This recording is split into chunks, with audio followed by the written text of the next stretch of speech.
ప్రియులారా, గతంలో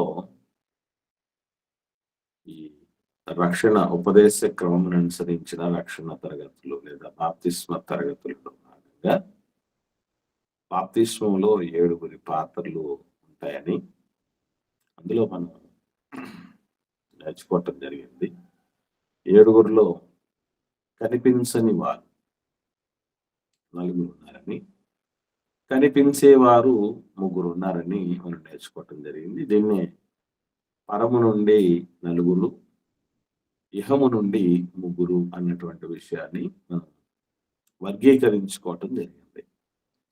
అందులో కనిపించని వారు, పరము నుండి ఉంచేటటువంటి వాళ్ళు 4 తండ్రి అయిన దేవుడు, యేసుక్రీస్తు ప్రభుల వారు, పరిశుద్ధాత్మ దేవుడు, దేవదూతలు. ఈ 4 పాత్రలు పరము నుండి పాత్రలు ఇవి, కనిపించని వారి పాత్రలని తెలుసుకోవటం జరిగింది. తదుపరి భూమి మీద కనిపించే వారి పాత్రలో మొట్టమొదటి స్థానంలో ఉన్నది సంఘం. స్థానిక క్రీస్తు శిరస్సుగా కలిగినటువంటి సంఘము. ఆ సంఘము పంపినటువంటి సువార్తికుడు. ఆ సువార్తికుడు సువార్త అందించటానికి అవసరమైన వనరు పాపి. ఈ 3 భూమి మీద ఉండి పాత్ర వహించేటటువంటి వారని నేర్చుకోవటం జరిగింది. ఈ 7 3 కాలాలలో వీరి పాత్ర ఉంటుంది. అంటే బాప్తిస్మానికి ముందటి సమయం, బాప్తిస్మ సమయం, బాప్తిస్మ అనంతరం అనేటువంటిది ఈ 3 కాలాలకు సంబంధించి వారి పాత్రలు ఉంటాయని నేర్చుకోవటం జరిగింది. ఇందులో భాగంగా తండ్రి అయిన దేవుడి గురించి మనం నేర్చుకుంటూ, తండ్రి బాప్తిస్మానికి ముందు మనందరినీ ఆకర్షిస్తాడు. ఎవరైతే రక్షణ పొందుకుంటారో వాళ్ళు ఆకర్షణలో ఉండేటటువంటి వాళ్ళు.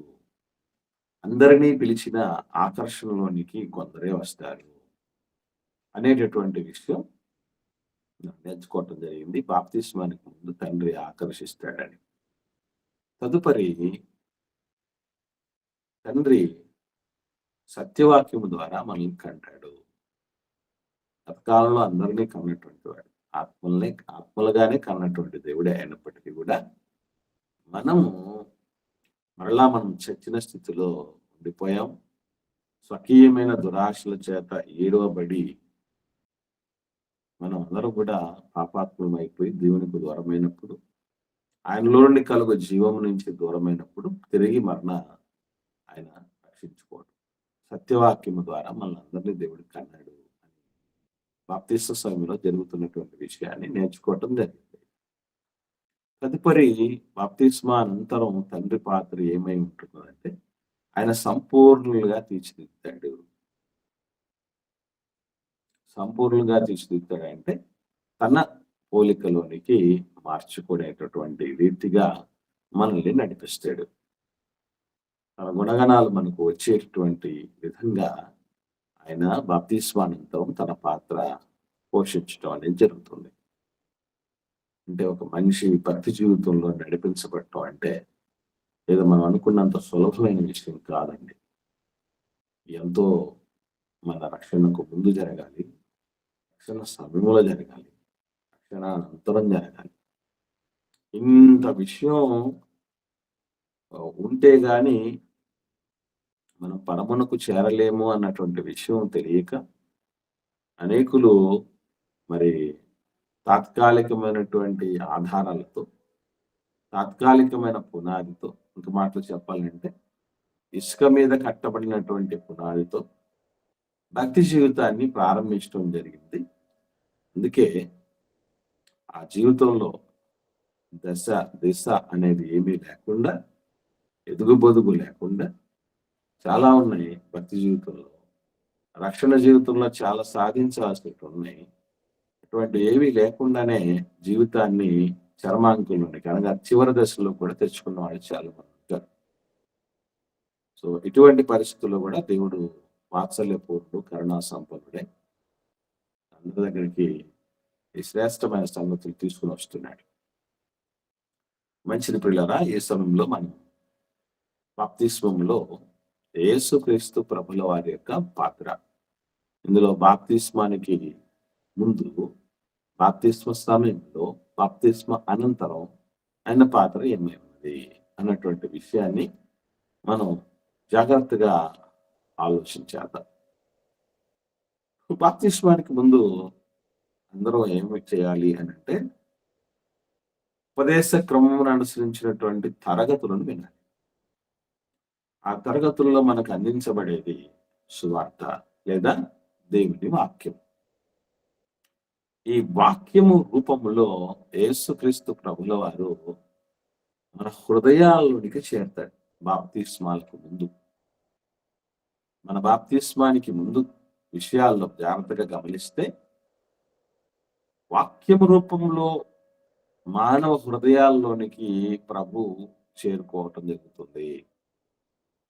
ఇది ఎలా చెప్పగలం అంటే, ముందుగా మనం గుర్తుపెట్టుకోవాల్సిన విషయం ఏంటంటే, యేసుక్రీస్తు ప్రభుల వారికి దేవుని వాక్యము అన్న పేరు కూడా ఉంది. ఎక్కడ ఎక్కడ ఉంది ఆధారం మనకి? చెప్పండి. యోహాను సువార్త మొదటి అధ్యాయంలో మనకు ప్రారంభం నుంచి గమనించి మొదటి వచనం నుండి 14వ వచనం వరకు చూస్తే, అక్కడ ఆదియందు వాక్యం ఉండెను, వాక్యము దేవుని వద్ద ఉండెను, వాక్యము దేవుడే ఉండెను అంటూ 14వ వచనంలోకి వచ్చినప్పుడు, ఆ వాక్యమే శరీరధారి అయి కృపాసత్య సంపూర్ణుడిగా మన మధ్య నివసించును అనే మాట కనబడుతుంది. ఇంకా ఇంకా ఇంతేనా? చూద్దాం. ప్రకటన గ్రంథం 19వ అధ్యాయము 13వ వచనం చూద్దాం. ప్రకటన గ్రంథం 19వ అధ్యాయము 13వ వచనం చదవండి. 13వ వచనం. రక్తములో ముంచబడిన వస్త్రము ఆయన ధరించుకొని ఉండెను, మరియు దేవుని వాక్యము అను నామము ఆయనకు పెట్టబడి ఉన్నది. చాలా స్పష్టంగా ప్రకటన గ్రంథకర్త యోహాన్ గారు చెప్తున్నటువంటి మాట, దేవుని వాక్యము అను నామము ఆయనకు పెట్టబడి ఉన్నది అని. ఇకపోతే ఇక్కడ ఒక చిన్న స్పష్టత మనకు అవసరమైంది. అదేమిటంటే, దేవుని వాక్యం అన్న పేరు యేసుప్రభు పెట్టబడిందంటే, దేవుడి వాక్యం అంత చిన్నతనం చేసినట్టు అనుకుంటూ ఉంటారు కొంతమంది. దేవుని వాక్యము అన్న పేరు ప్రభుకు ఆపాదించబడటం అంటే, మరి ఆయన అంత గొప్పవాడు కదా, ద్వితీయ కుమారుడు కదా, మరి ఆయనకు ఎన్నో ఉన్నతమైనటువంటి బిరుదులు ఇవ్వబడ్డాయి. ఏమని? ఆయన బలవంతుడైనటువంటి దేవుడు అని పేరు పెట్టబడుతుందని, సమాధానకర్త అధిపతి అని, నిత్యుడకు తండ్రి అని పేరు పెట్టబడ్డం అనేది యెషయా గ్రంథంలో చాలా చాలా గొప్పగా చెప్పబడింది కదా. ఆకాశం క్రింద ఇవ్వబడినటువంటి ఏ నామంలోనూ రక్షణ కలగదు క్రీస్తు నామంలో తప్ప అనే విషయం చూసాం కదా. మరి ప్రతి మోకాలు ఆయన నామంలో ఉండడం జరుగుతుంది అనేది విషయాలు మనం చూసాం కదా. ఎంత గొప్ప గొప్ప పోలికలు, ఎంత గొప్ప గొప్ప బిరుదులు, పేర్లు ప్రభువుకు ఉండగా, మరి దేవుని వాక్యము అనేటటువంటి చిన్నతనంగా అనిపిస్తుంది అలా పెట్టడం వల్ల అని మీలో ఎవరికైనా అనిపించిందా? లేదు, మాకేం అనిపించలేదంటే దేవుడి వాక్యానికి ఎంత గొప్పతనం ఉందంటారు? ఇది ముందు మనకు తెలియాలి. ఎందుకంటే అందరికీ తెలిసిన విషయం ఏంటంటే, యేసుప్రభుల వారు దేవుడి వాక్యము అనేటటువంటి పేరు ఆయనకు ఉందనేది చెప్తారు, బాగానే ఉంది. కానీ దేవుని వాక్యం అనేటటువంటి ఆ పేరు ఎంత విలువ కలిగిందో, ఎంత గొప్పదో చాలా మంది తెలియదు. ఒకసారి ఎవరైనా మాట్లాడండి, ఎందుకు అంత ఆ పేరు ఎందుకు, ఆ బిరుదు, ఆ నామం ఎందుకు ఇవ్వడం జరిగిందంటారు యేసుప్రభుల వారికి? గొప్పదనా లేకపోతే గొప్పతనం లేదన్నా? అసలు మీకు ఏమనిపించింది?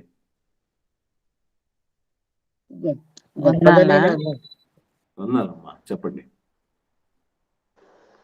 వాక్యము వినుట వలన విశ్వాసము కలుగును అనింది కదన్నా. వినుట క్రీస్తుని గూర్చిన మాట వలన కలుగుతుంది అంటుంది కదన్నా. అది గొప్పదే కదన్నా. వాక్యం విన్నప్పుడే దేవుని యొద్దకు మనం వస్తాం కదన్నా. వెరీ గుడ్, వెరీ గుడ్ అమ్మా, వెరీ గుడ్, వెరీ గుడ్. ఇంకా ఇంకా ఇంకా చెప్పండి.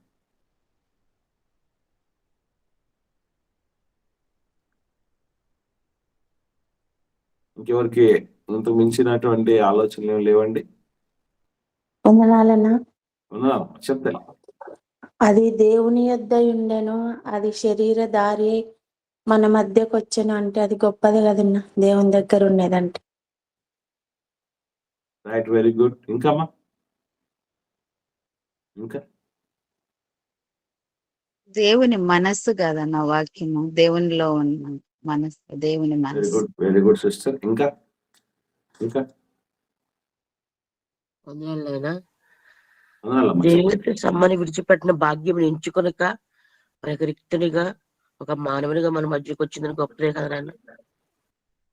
ఓకే ఓకే, మంచిది, వెరీ గుడ్. ఇంకా అంటే నేను ఇంకా ఇంకా అని ఎందుకు అంటున్నానంటే, ఇంతకు మించింది ఉంది, అది విషయం ఇక్కడ. మీరు ఇవన్నీ చెప్పినవి కరెక్టే, కానీ వీటికి మించింది ఉంది. దాన్ని ఏమైనా రీచ్ అవుతారేమో అని చూస్తున్నా. ఇంకేమైనా ట్రై చేస్తారు ఎవరన్నా? రైట్, వచ్చేద్దాం. కీర్తన గ్రంథం 138వ కీర్తన 2వ వచనమా? చూడండి ఒకసారి. నీ పరిశుద్ధాలయము తట్టు నేను నమస్కారము చేయుచున్నాను. నీ నామమంతటి కంటే నీవిచ్చిన వాక్యమును నీవు గొప్ప చేసి ఉన్నావు. అర్థమైందండి ఇప్పుడు? నీ అసలు కృపా దేవుడి నామం ఎంత గొప్పది, ఎంతో భయంకరమైనది, ఎంతో ప్రభావవంతమైనది, ఎంతో శ్రేష్టమైనది, ఎంతో బలమైనది. మనం అంటాం కదా, యెహోవా నీ నామము అని. ఎంతో బలమైందని చెప్తాం కదా. అంత బలమైనటువంటి ఆ నామము కంటే గొప్ప చేయబడినటువంటిదట ఆయన ఇచ్చిన వాక్యం. కాబట్టి ఆ దేవుని వాక్యం అని పెట్టబడినటువంటి ఆ పేరు చిన్నది కాదు. దేవుని నామము కంటే గొప్ప చేయబడినటువంటి గొప్ప నామం, గొప్ప బిరుదది. అర్థమైందండి? కాబట్టి ఇప్పుడు పాపిని రక్షించేది యేసు గొప్పతనమే. దేవుడి మనసు అనేది యేసు గొప్ప సంగతే. కాబట్టి దేవుడి దగ్గర ఉన్నటువంటిది యేసు గొప్పదే. కాబట్టి తగ్గించుకొని రిక్తుడిగా వచ్చింది మన మధ్యకి రావటం అది గొప్ప సంగతే. వీటన్నిటికంటే గొప్ప సంగతి ఏంటంటే దేవుని నామము కంటే గొప్ప చేయబడింది. రైట్, హృదయంలోనికి చేరుతాడన్నాం కదా మనం. వాక్య రూపంలో సువార్త అనేది అందించబడిన తర్వాత చెవులకు వినబడుతుంది. చెవులకు వినబడిన తర్వాత ఎక్కడికి వెళ్ళాలన్నది? చెవులకు వినబడుతుంది. ఎలా చెప్పగలం సిస్టర్ హృదయంలో చేరాలని? ఆధారం ఏంటి? ఏంటన్నయ్య? వాక్యం హృదయంలోనికి చేరాలి అనేది అంటున్నాం కదా, దానికి ఆధారాలు ఏంటి? చెవులోకి చేరితే సరిపోతుంది కదా, హృదయంలోకి చేరాలని అనేది మనం ఎలా చెప్పగలం అంటున్నాను నేను.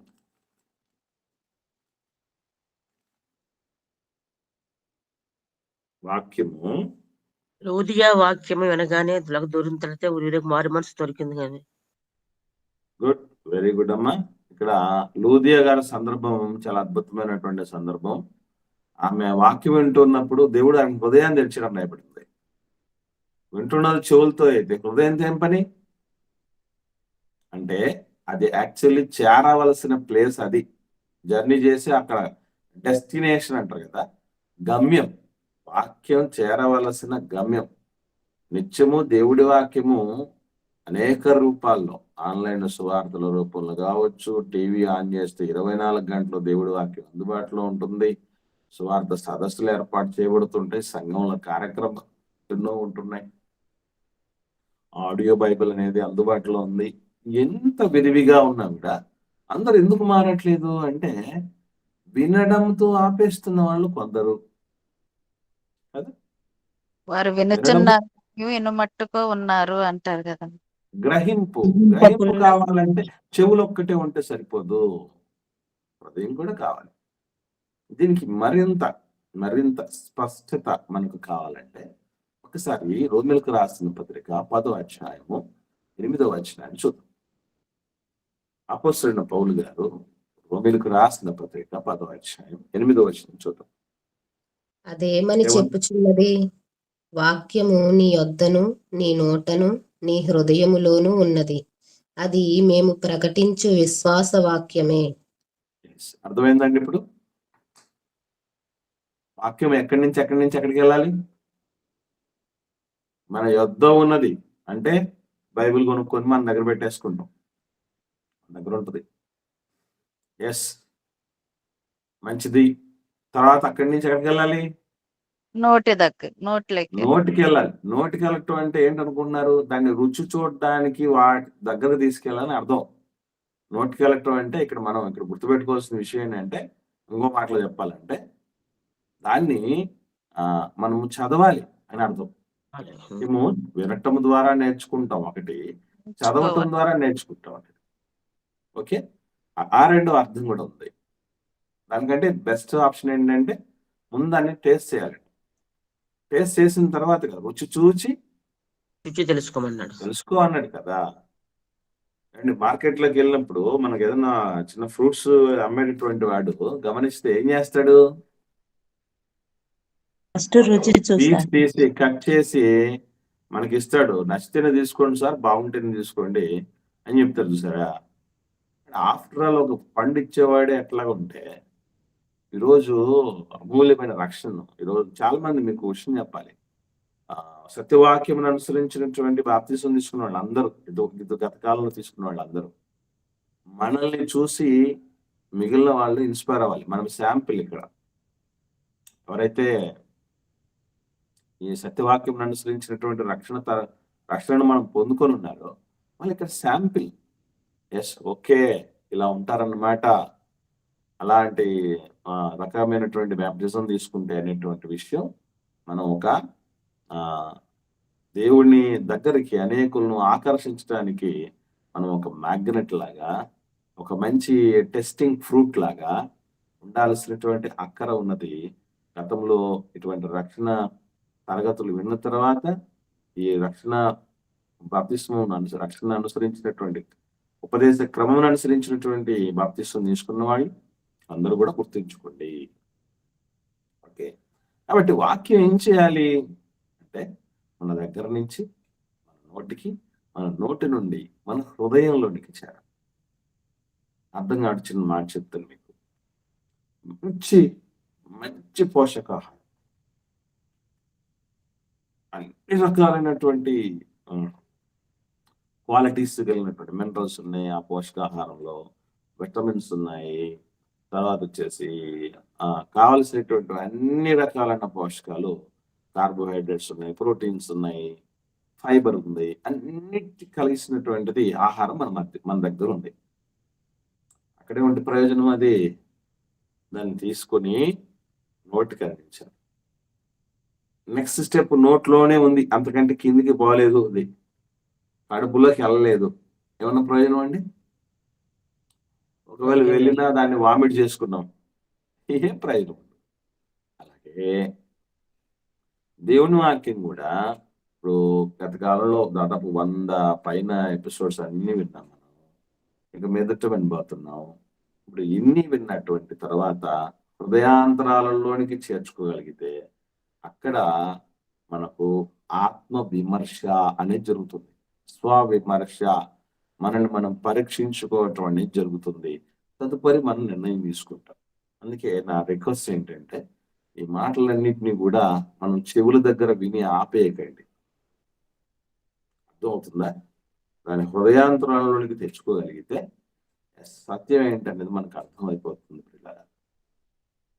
తర్వాత మరియమ్మ తల్లి దగ్గరికి వద్దాం. వాక్యము మరి ఎక్కడ భద్రం చేసుకుందో ఆ తల్లి చూడగలిగితే లూకాసు వార్త 2వ అధ్యాయము 19వ వచనం చూద్దాం. లూకాసు వార్త 2వ అధ్యాయము 19వ వచనం. అయితే చదవండి. మరియా ఆ మాటలన్నీ తన హృదయములో తలపోసుకొనుచు భద్రం చేసుకొనెను. వాక్యం తలపోసుకొని అంటే తలపోసుకుని అంటే ఏం అర్థం? తలపోసుకోవటం ఏంటంటే అర్థం పదే పదే జ్ఞాపకం చేసుకోవటం. మనం కూడా ఎప్పుడైనా కానీ దేవుడి వాక్యాలు విన్న తర్వాత వాటిని మళ్ళీ మళ్ళీ రిపీటెడ్ గా జ్ఞాపకం చేసుకుంటూ ఉంటేనే అందులో ఉన్నటువంటి ఆ సారం ఏంటో, ఆ అర్థం ఏంటో, ఆ విలువ ఏంటో మనకు అర్థం అవుతుంది. ఏదో ఒకసారి వినేసి వదిలేసాము అంటే మనకేమి ఎక్కవు కొన్ని సందర్భాల్లో. ఒకటేసారి అన్ని ఎక్కేటటువంటి స్థితిలో ఈరోజు మనం అందరం లేము. కాబట్టి దయచేసి గుర్తుపెట్టుకోండి, యేసుక్రీస్తు ప్రభుల వారు బాప్తిస్మానికి ముందు రక్షణ సువార్త లేదా దేవుని వాక్యం అనే దాని రూపంలో హృదయంలోనికి చేర్చబడటం అనేది జరగాలి. ఆ హృదయంలో చేర్చుకున్నటువంటి వ్యక్తి నెక్స్ట్ వెంటనే ఏమవుతాడంటే రక్షణకు సిద్ధపడతాడు. అంటే బాప్తిస్మంకు ముందు జరిగేది యేసుప్రభుల వారి పాత్ర. బాప్తిస్మ సమయంలో ఏం జరుగుతుంది అంటే ఆయన తన రక్తం ఇచ్చి మనల్ని కొనడం జరుగుతుంది. కొనడం అనేది జరుగుతుంది. ఈ విషయం మనకు 2 చోట్ల స్పష్టమైనటువంటి ఆధారాలతో చెప్పబడ్డాయి. మొదటి చోటు అపోస్తలుల కార్యములు 20వ అధ్యాయము 28వ వచనం చూద్దాం. అపోస్తలుల కార్యములు బాప్తిస్మ సమయములో క్రీస్తు పాత్ర ఏమిటి? దేవుడు తన స్వరక్తమిచ్చి సంపాదించిన తన సంఘమును కాయుటకు పరిశుద్ధాత్మ మిమ్మును. గమనించండి చాలు సిస్టర్. దేవుడు తన స్వరక్తం ఇచ్చి సంపాదించిన సంఘము అని రాయబడింది కదా. అంటే యేసుక్రీస్తు ప్రభుల వారు ఏం చేయడం జరిగింది? తన స్వరక్తం ఇచ్చుట ద్వారా సంఘం వచ్చింది. సంఘానికి మరొక పేరు ఏం పేరు? గతకాలంలో నేర్చుకుందాం. దేవుని రాజ్యము అని. వెరీ గుడ్ అమ్మా, వెరీ గుడ్, వెరీ గుడ్. సంఘం అంటే దేవుని రాజ్యం, దేవుని రాజ్యం అంటే సంఘం. సో సంఘములో రాజ్యం. దేశం అంటే మట్టి కాదు, దేశం అంటే మనుషులు అన్నట్టు సంఘం అంటే గోడలు కాదు. అలాగే రాజ్యం అంటే ఏదో కత్తులు, భూభాగాలు, కోటలు ఇవి మాత్రమే కాదు. సంఘం అన్నా రాజ్యం అన్నా మనమే.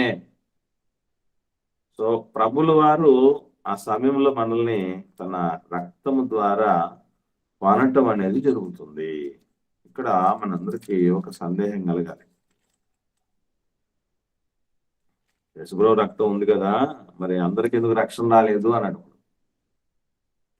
ఎప్పుడో 2000 సంవత్సరాల క్రితం ఆయన రక్తాన్ని ఇచ్చేసాడు కదా, ఇప్పుడు మరి ప్రపంచం అంతా ఎందుకు ఆయన రక్తంతో కడగబడలేదు? ఎందుకు ఆయన రాజ్యం కాలేదు? ఎందుకు ఆయన సంఘంలో చేర్చబడలేదు అని ఒకడు క్వశ్చన్ అడిగాడు. ఇదే ప్రశ్న మిమ్మల్ని కూడా అడుగుతున్నాను. దీనికి ఆన్సర్ ఏం చెప్తారు మీరు? ఆ ప్రశ్న అర్థమైందండి? యేసుప్రభు ఎప్పుడో రక్తం ఇచ్చాడు కదా, ఎప్పుడో ప్రాణం ఇచ్చాడు కదా, మరి ఆ రక్తం ద్వారానే కదా అందరిని కొనేది. మరి అందరిని ఎందుకు కొనలేకపోయాడు? మరి అంటే ఇప్పుడు 2000 సంవత్సరాలు అయిపోయింది కాబట్టి ఆ రక్తం అనేటటువంటి దాని ప్రభావము, దాని శక్తి ఏమైనా తగ్గిపోయిందా? ఎలా దీన్ని అనుకోవాలి చెప్పండి? ఎందరైతే అంగీకరిస్తారో వారు మాత్రమే రక్షణను పొందుకోగలుగుతారు. గుడ్, వెరీ గుడ్ అక్క. మంచి మాట చెప్పారు సిస్టర్, వెరీ గుడ్ అక్క. ఇక్కడ గమనించండి, ఒకడు అన్నాడట, ఒక ఊర్లో జులపాలంటే ఐడియా ఉందండి ఎవరికండి? జులపాలంటే ఏంటి అర్థం? అర్థం కాలేదా? తెలుగు భాష పదాలనండి. తెలుగు వాళ్ళం మనకే చాలా పదాలు తెలియదు. జులపాలు అంటే వెంట్రుకలు. జలపాలు జులపాలు పెంచుకున్నాం అంటే అంటారండి. వెంట్రుకలు. ఆ, అంటే ఇప్పుడు వెంట్రుకలు బాగా పెంచేసుకొని ఒక ఊర్లో తిరుగుతూ ఉన్నాడు. అందరూ మొత్తం జనాలందరూ కూడా ఎవరు క్రాఫ్ట్ చేయించుకోవట్లా, కటింగ్ చేయించుకోవట్లా, వెంట్రుకల్ని కత్తిరించుకోవట్లా. ఒకడు వచ్చాడు ఆ ఊర్లో కొత్తగా వచ్చి, ఏంట్రా అంతగా పెంచేసుకున్నారు, ఆ ఆడోళ్ళలాగా జడల్లాగా పెంచేసుకున్నారేంటి, మీకేం మీ ఊర్లో బార్బర్ లేడా, మంగళవాడి లేడా, ఎందుకు ఇలా పెంచుకున్నారు అని అంటే, అదేం లేదు ఉన్నాడు. సరే మంగళవాడి దగ్గరికి వెళ్ళి ఏంటి ఆ ఊర్లో ఉండే వాళ్ళందరూ అట్లా వెంట్రుకలు పెంచేసుకుని తిరుగుతున్నారు, నువ్వు ఉన్నావా లేవా, అసలు ఏం చేస్తున్నావు అసలు అని అన్నాడు. అప్పుడు మంగళవాడు అన్నాడట, వాళ్ళు నా దగ్గరికి రాందే కటింగ్ చేయమని, నేనేం చేయమంటావా బాబు, వాళ్ళు రానప్పుడు నేనేం చేయమంటావు, తప్పు నాది కాదు, రాకుండా పోయిన వాళ్ళే తప్పు అన్నాడట. నిజమే కదా, ప్రపంచం అంతా పాపంతో నిన్నున్నా నేను పాపిని గుర్తించి వచ్చిన వాడికి ట్రీట్మెంట్. ఇప్పుడు డాక్టర్ గారు వరల్డ్ క్లాస్ డాక్టర్లు ఉన్నారండి, కానీ నేను పేషెంట్ అని వాడు గుర్తుంచుకోవాలి. రెండోది ఏం చేయాలి, వైద్యానికి సహకరించాలి. స్వీకరించాలి. ఆ వైద్యానికి సహకరించిన వాడు నేను పేషెంట్నే కాదు, ఎవరు చెప్పాడు నాకు రోగం ఉందని, నేను ఆల్వేస్ పర్ఫెక్ట్, బాగానే ఉన్నాను అనుకున్నట్టు ఏం చేస్తారు మీరు? అర్థమైందండి? కాబట్టి క్రీస్తు రక్తం ఉన్నా కూడా దాని విలువ తెలిసినటువంటి వాడు వస్తాడు, దరికి చేస్తాడు. అందుకని దేవుడి దగ్గరికి రండి, అప్పుడు ఆయన మీ దగ్గరకు వస్తాడు. ఎందుకు అంటే విలువ తెలిసి రావాలి. విలువ తెలిసి రావాలి, చాలా ముఖ్యమైనది. నిన్న ఇక్కడ లైన్లో ఆడబిడ్డలు కలిగినటువంటి తల్లిదండ్రులు ఎవరెవరు ఉన్నారు ఒకసారి నోటిఫై చేయండి. ఆడపిల్లలు కలిగినటువంటి తల్లిదండ్రులు. రత్నా సిస్టర్ ఉన్నారు, కల్పన గారికి, కుమారి సిస్టర్ కి, ఇంకా సురేష్ కి, ఇంకా రమేష్ గారికి, కిషోర్ గారికి, ప్రియాకి, ఇంకా రైట్, మీకు అందరికి ఉన్నారు కదా. ఏమండి, ఇలా ఆడబిడ్డలు కన్న వాళ్ళందరికీ, నాకు కూడా ఉన్నారు ఇద్దరు ఆడబిడ్డలు కలిగిన వాళ్ళందరూ కూడా గుర్తుంచుకోవాల్సిన ఒక మంచి విషయం చెప్తున్నా సందర్భంలో. అంటే విలువ అనే దాని విషయం వచ్చింది కాబట్టి సందర్భం చెప్తున్నా, మళ్ళీ టాపిక్ డైవర్ట్ అయ్యింది అనుకోకండి. విలువ తెలిసిన వాళ్ళు ఏం చేస్తారు, దగ్గరకు వస్తారు. ఇప్పుడు ఆడబిడ్డ దగ్గరకు వస్తారా మగపిల్లలు చూడడానికి ఆడపిల్లలు పోతారా?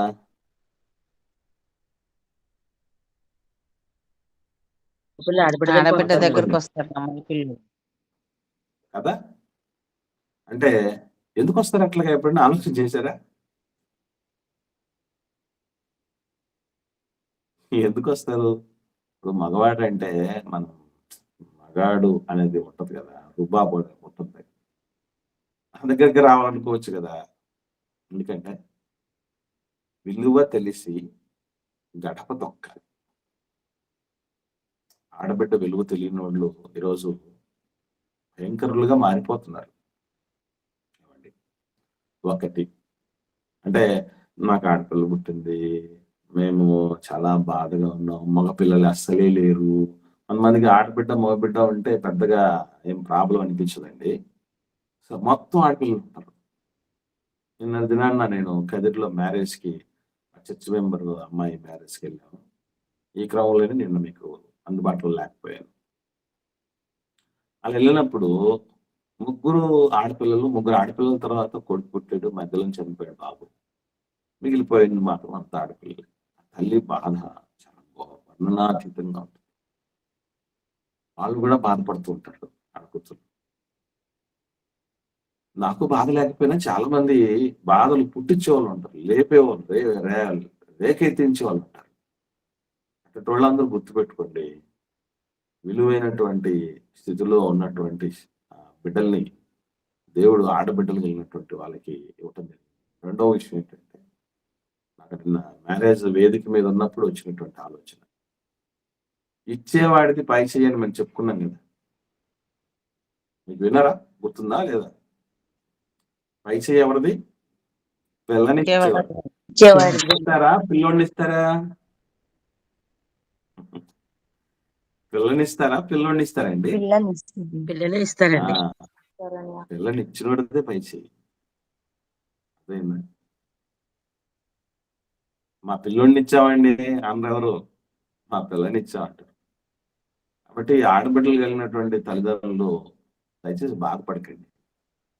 ఓకే అండి, బిడ్డనిచ్చి పైచేసి సాధించమ్మా, అది గుర్తుంచుకోండి. గర్వపడండి, ఆడబిడ్డలు కలిగి ఉన్నందుకు గర్వపడండి. దానికి తగ్గినటువంటి రీతిగానే పెంచండి. ఊరికే కలిగి ఉన్న ఒకటి కాదు, ఆ బిడ్డను చూసినప్పుడు మా ఇంటికి కోడలుగా వచ్చింది, కూతురు వచ్చింది అన్నటువంటి రీతిగా మెట్టినింటి వాళ్ళు సంబరపడాలి. ఎందుకంటే బిడ్డ మన ప్రతినిధి. ఆడబిడ్డ అమ్మా నాన్నల ప్రతినిధి. అందుకే బిడ్డ బాగలేకపోతే మనల్ని అంటాడు, బాగున్నా మనల్ని అంటాడు. రైట్. కాబట్టి విలువ తెలిసి ప్రభు దగ్గరికి రావాలి. వచ్చినప్పుడు కదా, అంగీకరించినప్పుడు కదా, నిజంగా నేను పాపిని, నేను గుర్తించబడి ఉన్నాను, బాగుంది, నా పాపం నుంచి బయటపడే దారి నాకేం కనపడట్లేదు, నువ్వు నన్ను విడిపించు అన్నటువంటి రీతిగా ఉంటే ఆయన విడిపిస్తాడు తప్ప అని తలుపు తడతాడు, నువ్వు తీస్తే కదా. కాబట్టి ప్రియులారా, ఇది విషయం, దయచేసి మర్చిపోకండి. ఆ రీతిగా ఇప్పుడు మనం ప్రకటన గ్రంథం కూడా చూద్దాం. 5వ అధ్యాయము 2వ ఆధారం చూస్తున్నాం అంట కదా. బాప్తిస్మ సమయంలో యేసుక్రీస్తు ప్రభుల వారు తన రక్తము ద్వారా మనల్ని కొనడం జరుగుతుంది అనేటటువంటి విషయం, తన సొత్తులుగా చేసుకోవటం అనేది జరుగుతుంది. ప్రకటన గ్రంథం 5వ అధ్యాయం 9-10 వచనాలు నేను చదువుతున్నాను చూడండి. పెద్ద వచనం ఉంది కాబట్టి. ఆ పెద్దలు, నీవు ఆ గ్రంథమును తీసుకుని దాని ముద్రలను విప్పుటకు యోగ్యుడవు, నీవు వధింపబడిన వాడవై నీ రక్తమిచ్చి ప్రతి వంశములోను, ఆయా భాషలు మాట్లాడు వారిలోను, ప్రతి ప్రజలను, ప్రతి జనములను దేవుని కొరకు మనుషులను కొని మా దేవునికి వారిని ఒక రాజ్యముగాను యాజకులను గాను చేసితివి గనుక వారు భూలోకమందు ఏలుదురని కొత్త పాట పాడుదురు. కాబట్టి ఇక్కడ గమనించాల్సిన ఒక అద్భుతమైనటువంటి విషయం ఉంది. అది మనం చాలా ఈజీగా తీసుకున్నాం, పెద్దగా ఆలోచన లేదు. అదేంటంటే, ప్రపంచంలో ఉన్నటువంటి ఏ ఒక్కరైనా రక్షించుటకు అర్హత కలిగిన, శక్తి కలిగిన, సమర్థత కలిగినటువంటి వనరు యేసుప్రభుల వారి రక్తం. కాబట్టి అటువంటి రక్తము ఆయన దగ్గరకు వచ్చినటువంటి రీతిగా ఉన్నప్పుడే దాని శక్తిని మనం పొందుకోవటం జరుగుతుంది. అంటే ముందు రావాలి. ఇలా బాప్తిస్మ సమయంలో యేసుప్రభుల వారు తన రక్తము ఇచ్చుట ద్వారా, తన ప్రాణమును అప్లై చేయుట ద్వారా, తన నిబంధనలను తీసుకుని వచ్చుట ద్వారా, రక్తం ఇచ్చాడని చాలా మందికి ఒక స్పష్టత ఉండదు. అంటే యేసుప్రభు రక్తంతో మనల్ని ఆత్మీయంగా ఎట్లా కడుగుతాడు ఏంటంటే, అసలు రక్తం అనగానే నిబంధన. ఇదిగో ఈ గిన్నెలోనిది మీరు తీసుకున్నది, ఇది నా రక్తము వలనైనా క్రొత్త నిబంధన అంటాడు ప్రభు. కాబట్టి నిబంధనలోనికి వస్తున్నాం. నిబంధన నమ్మటం, మనం నిబంధనను నమ్మటమే. ఆయన దగ్గరకు వచ్చి నా గత జీవితాన్ని ఒప్పుకొని విడిచిపెడితే నేను కనికరించబడతాను, నా కొత్త జీవితం నా ప్రభు ఇస్తాడన్నటువంటి నమ్మి రావటమే క్రీస్తు రక్తము కడగటం అంటే. అర్థమవుతుందండి? సో ఇలా వచ్చినటువంటి వాడు ఏమవ్వాలి? నేను పరిశుద్ధ గ్రంథమా పావన చరితమా, పరమ తండ్రి శాసనమా, ఆ పరిశుద్ధాత్మ ప్రేరితమా, దివ్యరాజ గ్రంథమా, నిత్యలోక మార్గమా, సత్యవాక్య సారమా, సర్వలోక భాగ్యమా, ఓ బైబిల్ గ్రంథమా, మా జీవాధారమా, పఠించి పాటించి చాటిదము సదా అనేటటువంటి ఆ పాటలో అది పల్లవండి అంతా. ఇందులో మొదటి చరణం ఎవరికైనా గుర్తుందా? వినండి ఆ పాటలన్నీ. మీరు సమయాన్ని ఎక్కువ వృధా చేసే పరిస్థితుల్లోనికి వెళ్ళకుండా పాటలు వినండి. జేసీసీ సాంగ్స్ అనే యూట్యూబ్ ఛానల్ 32 పాటలు ఉన్నాయి. వినండి. విని ఇంకా చాలా మందికి అందజేయండి, చేరువ చేయండి. చాలా మంచి విషయాలు ప్రతి పాటలోనూ శ్రేష్టమైనటువంటి విషయాలన్నీ దాగి ఉన్నాయి. ఎంతో ఎసెన్స్ ఉన్నాయి అందులో. సృష్టికర్త మా అందరి తండ్రిని తెలిపినావే, సృష్టినేలు రాజులము మేమని చాటినావే, సృష్టికి దాసులుగా మారొద్దు అని అన్నావే. ఎందుకనంటే రక్షించబడిన వ్యక్తి లోకములో ఏలాల్సింది తప్ప లోకము చేత ఏలుబడిలోకి వెళ్ళకూడదు. అర్థమైందా? అందుకే నా దగ్గరికి డబ్బు, బంగారము, అధికారం లాంటిదో, హోదాను, స్థాయో ఇవన్నీ నా దగ్గరికి వచ్చినప్పుడు నేనేం ఫీల్ అవుతాను తెలుసా అండి? నేను ఏలేవాడిని తప్ప అవి నన్ను ఏలకూడదు. ఎందుకంటే మీలో ఉన్నవాడు లోకంలో ఉన్నవాడి కంటే గొప్పవాడు అని చెప్పడదు కదా. ఎస్, నేనెందుకు తగ్గాలి? సృష్టిని మొత్తం ఆకాశ పక్షులను, భూ జంతువులను, సముద్రపు జీవులను, సమస్తాన్ని ఏలండి. భూమిని ఏం చేయాలట? భూమిని ఏం చేయమన్నాడండి? లోపరుచుకో.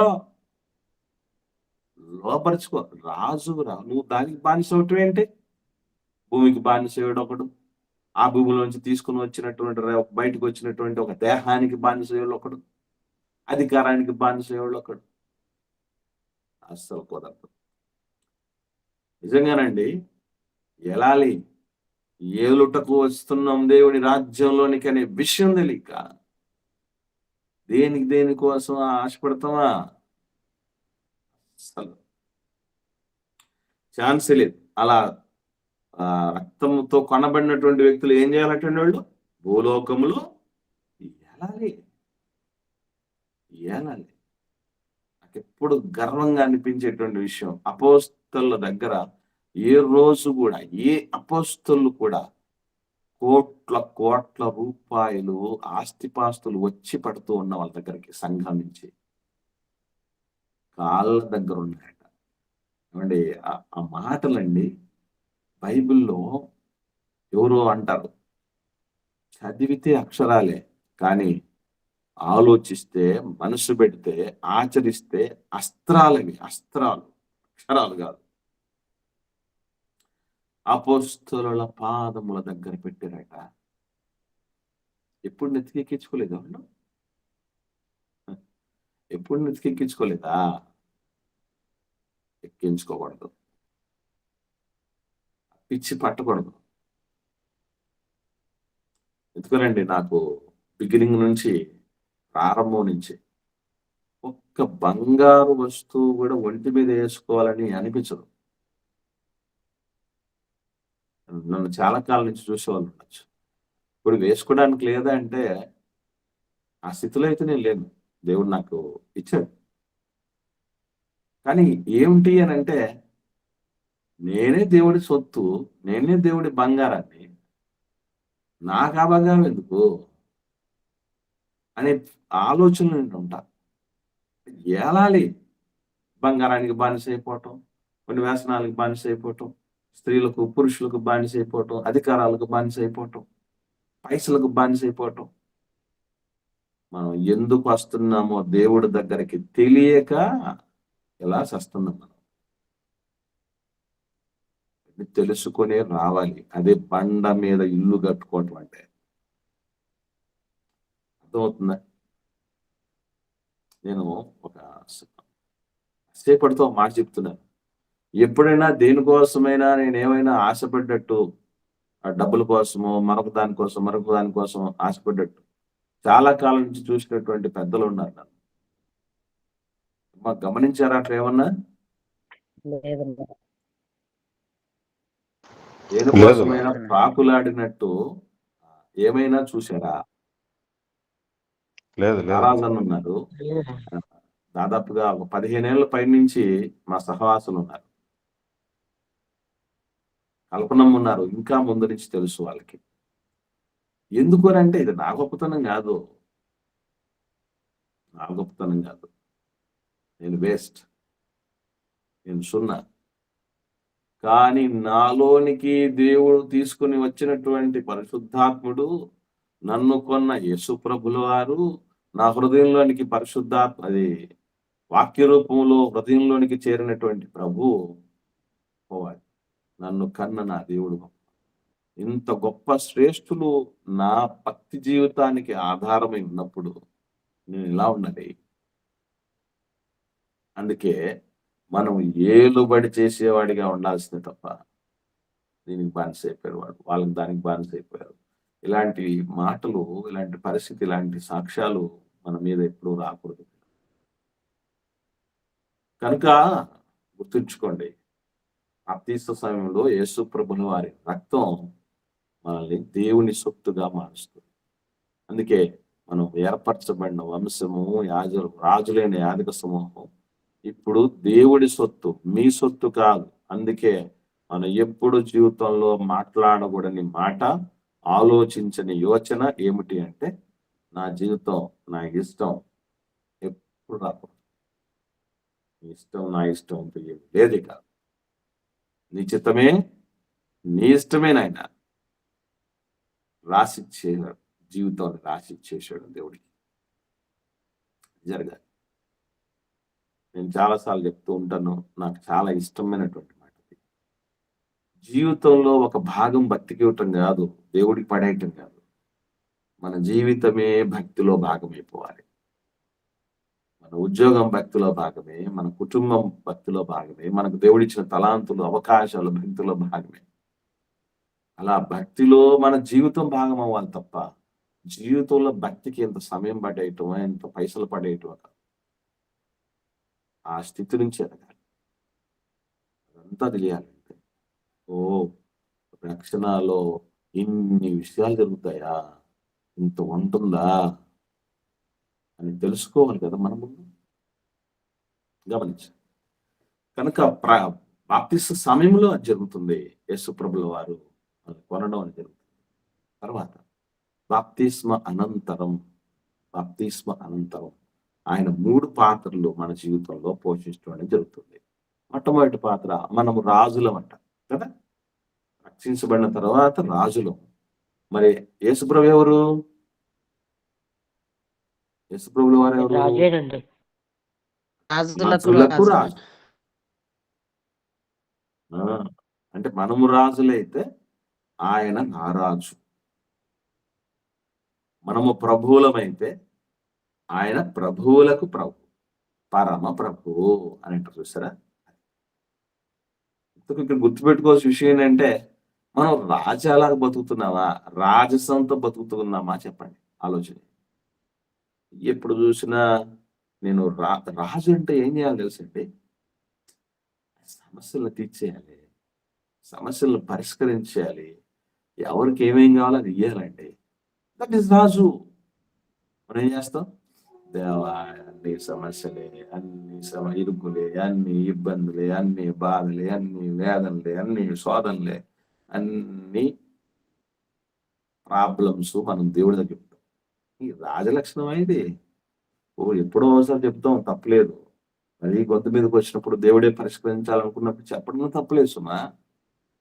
ఎప్పుడు చూసినా ఆయన నన్ను రాజుగా చేసావు, నేనేం చేయాలి చెప్పు, ఏ ప్రాబ్లం క్లియర్ చేయాలి చెప్పు, ఎవరికి ఏ వరాలు ఇవ్వాలి చెప్పు. అట్లా ఉండాలి దేవుడి దగ్గర, సంఘంలో అలాగా ఉండాలి. రాజురా నువ్వు అంటే నేను కాదు, భోజనంటే ఉంటే ఎస్ దేవుడి దగ్గరికి వచ్చినప్పుడు తగ్గించుకుందాం. ప్రభువు దృష్టికి మిమ్మల్ని మీరు తగ్గించుకుని అన్నాడు తప్ప లోకంలో ఎక్కడ చూసినా ఎవరి దగ్గర చూసినా తగ్గించుకునే పరిస్థితి ఎందుకు రావాలి మనకి? ఎందుకు రావాలి? ఏమండి? కాబట్టి బాప్తిస్మానంతరం మనం రాజులం, మన పైన రారాజు ఉంటాడు ప్రభు, ఆయన పాత్ర అది. తర్వాత రెండవ పోలిక చెప్పబడింది యేసుప్రభుల వారి కోసం, ప్రధాన యాజకుడు అని. హెబ్రీయులకు రాసిన పత్రిక 5వ అధ్యాయం 9-10 వచనాలు చూద్దాం. అపోస్తలుడైన పౌలు గారు హెబ్రీయులకు రాసిన పత్రిక 5వ అధ్యాయం 9-10 వచనాలు మరియు ఆయన సంపూర్ణ సిద్ధి పొందిన వాడై మెల్కీసెదెకు యొక్క క్రమములో చేరిన ప్రధాన యాజకుడని దేవుని చేత పిలువబడి తనకు విధేయులైన వారికి అందరికీ నిత్య రక్షణకు కారకుడాయెను. నిత్య రక్షణకు కారకుడు. మెల్కీసెదెకు క్రమములో చెప్పబడ్డ యాజకత్వం ఎలాంటిదంటే అది నిత్య యాజకత్వం. ఒక తరంతో, ఒక ఏజ్ అయిపోవటంతో, కొంతకాలంతో అది అంతమేది కాదు, నిరంతర యాజకత్వం. సో మనల్ని ప్రభువుల వారు నిరంతరం రాజుగా, నిరంతరం యాజకుడిగా, అంటే యాజకత్వం అనగానే ఏం తెలుసుకోవాలి మీరు చెప్పండి? యాజకుడు అని ఒక్క మాటలు, యాజకుడు అంటే ఏంటి అని ఒక్క మాటలు అడిగారు అనుకోండి, ఏం చెప్తాం మనం? జవాబు ఏంటి?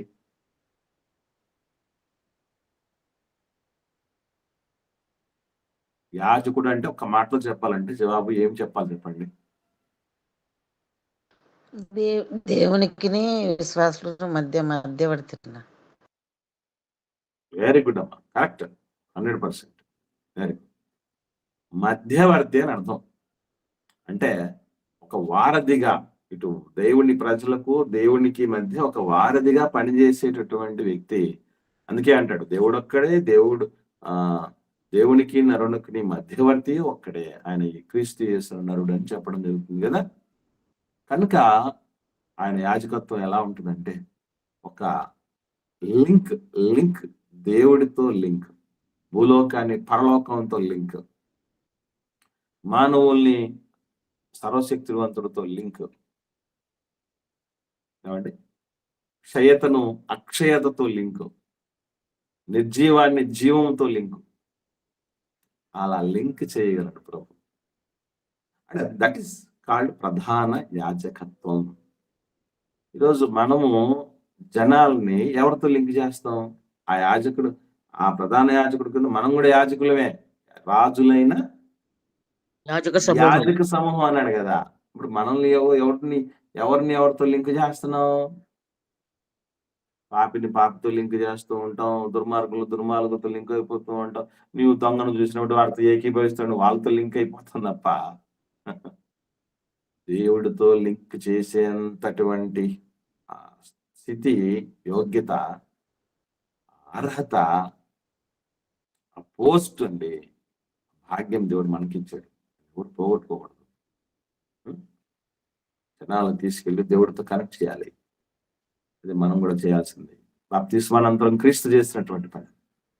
నెక్స్ట్ మూడవ పాత్ర ఏంటంటే ఆయన ప్రధాన యాజకుడు మాత్రమే కాదు, ఆయన రారాజు మాత్రమే కాదు, ఆయన ప్రధాన కాపరి. యేసుప్రభుల వారిని ప్రధాన కాపరి అనేటటువంటి మాట కూడా చెప్పడం జరిగింది. పేతురు గారు రాసిన మొదటి పత్రిక 5వ అధ్యాయం 4వ వచనం. పేతురు గారు రాసిన మొదటి పత్రిక 5వ అధ్యాయం 4వ వచనం చూద్దాం. ప్రధాన కాపరి ప్రత్యక్షమైనప్పుడు మీరు వాడబారని మహిమ కిరీటము పొందుదురు. యేసుప్రభుల వారు ప్రధాన కాపరి.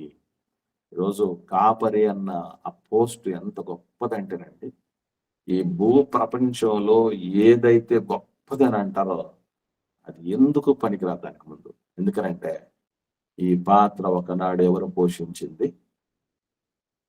యేసు ప్రభుల వారు పోషించింది, సృష్టికర్త పోషించింది. కాబట్టి కాపరి అంటే ప్రధాన కాపరి, క్రీస్తును నేను గొర్రెలకు మంచి కాపరిని, క్రీస్తుకు పోల్చబడినటువంటి పోలికది, చిన్నదిగానే. నేను ఈ కాపరి బాధ్యత విషయంలో ఎప్పుడు ప్రౌడ్ ఫీల్ అవుతుంటా. గర్విస్తూ ఉంటారు. ఎందుకంటే ఆయన పోషించిన పోస్ట్ అప్పుడప్పుడు చెప్తూ ఉంటారు.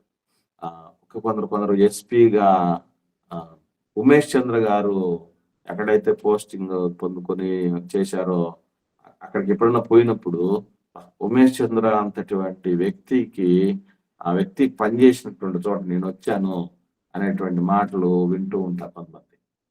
అట్లా కొన్ని గొప్ప స్థితిలో ఉన్నటువంటి వాళ్ళ దగ్గరికి వెళ్ళినప్పుడు అలాంటి మహనీయులు పోషించినటువంటి పాత్రలకు మేము వచ్చాము అని సంబరపడిపోతుంటారు. అదే తండ్రి నిజంగా ఆ పోస్ట్ ఎంత గొప్ప తెలుసండి. చాలా మందికి తండ్రులకు తెలియదండి. తండ్రి అన్న పోస్టు తండ్రి అయిన దేవుడు పోషించింది. అసలు ఆయనకి ఎన్నో రకాల పోస్టులు ఉంటే దాన్ని ఎందుకు ఇష్టపడి అనుకున్నారు? దానిలో ఉన్న మ్యాజిక్ అలాంటి గొప్పతనం అలాంటి. వాడి తండ్రి అన్న పోస్ట్ కావచ్చు, కాపరి అన్న పోస్ట్ కావచ్చు, యాజకత్వం అన్న పోస్ట్ కావచ్చు, రాజు అన్న పోస్ట్ కావచ్చు, చిన్నది కాదు. ఎందుకంటే అవన్నీ పోషించింది తండ్రి అయిన దేవుడు పోషించాడు, యేసు ప్రభులు వారు పోషించాడు. ఓకేనండి. కనుక యేసు ప్రభులు వారి బాప్తిస్మానంతరం మనకి ఈ 3 విధములైనటువంటి పాత్రలు, మన మీద రాజుగా, మన మీద ప్రధాన యాజకుడిగా, మనల్ని ప్రధాన కాపరిగా ఉండి నడిపిస్తూ ఉంటాడు. తన అడుగుజాడల్లో మన మధ్య పెట్టేసి ఆ అడుగుజాడలో నడుచుకుంటూ పోతే ఆఖరికి మనం చేరుకున్నది ఆయన ఉన్న స్థలానికి. కనుక నేను ఉండు స్థలంలో మీరు ఉండాలి. యేసుప్రభు ఆకాంక్ష. యేసుప్రభు ఆకాంక్ష. కాపరి కూడా అదే కోరుకోవాలి. నేను ఎందుకు ఈ తరగతులన్నీ మీ మెద్దకు తీసుకురాగలుగుతున్నానంటే నేను వెళ్ళటమే కాదు, మీరు రావాలి. నేను వెళ్ళే స్థలమునకు మీరు రావాలి అనేటటువంటి ఉద్దేశం తప్ప మరొకటి కాదు. మీ దగ్గర నుంచి ఏదో సొమ్ము చేసుకోవాలని కాదు. అవునండి. ఇది విషయం అండి. యేసు ప్రభుల వారి పాత్ర బాప్తిస్మ సమయంలో, బాప్తిస్మంలో 7 పాత్రల్లో 2వ పాత్ర యేసు ప్రభుల వారి పాత్ర చూస్తాం. సో మొదటిగా ఆయన వాక్య రూపంలో మన హృదయంలోనికి చేరతారు బాప్తిస్మానికి ముందు. బాప్తిస్మ సమయంలో మనల్ని తన రక్తం ఇచ్చి కొంటారు. బాప్తిస్మానంతరం మన మీద రారాజుగా, మన మీద ప్రధాన యాజకుడిగా, మన మీద ప్రధాన కాపరిగా ఉంటూ జీవ జలముల బుగ్గల యొద్దకు నడిపించటం జరుగుతుంది. ఆయన స్థలంలోనికి తీసుకుని వెళ్ళుట కొరకు మనకందరికీ మాదిరి ఇవ్వటం అనేది జరిగింది. తదుపరి బాప్తిస్మంలో 3వ పాత్ర పరిశుద్ధాత్ముని పాత్ర తెలుసుకుందాం. ఇప్పటివరకు విన్న వాటిలో ఎవరికైనా ఏమైనా సందేహాలు ఉంటే దయచేసి అడగండి. లేని పక్షాన అధ్యక్షుల వారు సమయం తీసుకోండి.